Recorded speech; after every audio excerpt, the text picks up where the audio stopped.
এই বুড়িটা ভুল করে চালের বাটিতে ইঁদুর মারা বিষ ফেলে দেয়, আর চাল যাতে নষ্ট না হয় এই ভেবে সে মনে মনে বলে আমি এগুলো ভালো করে ধুয়ে নেব, তাহলেই খাওয়া যাবে। তারপর সে ধোয়া চালগুলি দিয়ে পুরো পরিবারের জন্য রান্না করে, আর ডিনারের কিছুক্ষণ পরেই পরিবারের সবাই একে একে অজ্ঞান হতে শুরু করে। ভাগ্যক্রমে চিকিৎসার পর তার ছেলে, ছেলের বউ ও নাতি নাতিনিরা বেঁচে যায়, এমনকি বুড়িরও জ্ঞান ফিরে আসে। কিন্তু তার স্বামী সবচেয়ে বেশি খেয়েছিল, তাই বেচারা মারা যায়। হাসপাতাল থেকে ফিরে এসে বুড়ি ওই চালগুলো ফেলে না দিয়ে বাকি চালগুলো তার মুরগিদের খাইয়ে দেয়, এই ভেবে যে মানুষ খেতে পায়নি তো কি হয়েছে, মুরগি তো খেতে পাবে। আর ঘটে ঠিক তাই যা ঘটার ছিল, সব মুরগি একে একে সেখানেই মারা যায়। আর মজার ব্যাপার হলো পরের দিন তার স্বামী শ্রাদ্ধ, আর আত্মীয়দের জন্য খাবার বানাতে হবে। বুড়ি আবারও বুদ্ধি লাগিয়ে বলে মুরগি তো মরেই গেছে, তাহলে তার মাংস মানুষ খাওয়ার জন্য তো নিরাপদ। সে সেই মুরগির মাংস রান্না করে গ্রামের লোকজনকে খেতে দেয়, আর দুপুর পর্যন্ত অনেকেই মজা করে খাচ্ছিল। আর তারপর কি হয়েছে তা তো তোমরা ভাবতেই পারছো, একে একে সবাই অজ্ঞান হতে শুরু করে, ঠিক যেমন তার পরিবারের সঙ্গে হয়েছিল।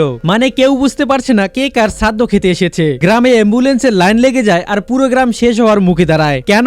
কারণ এক বুড়ি চাল ফেলতে রাজি হয়নি।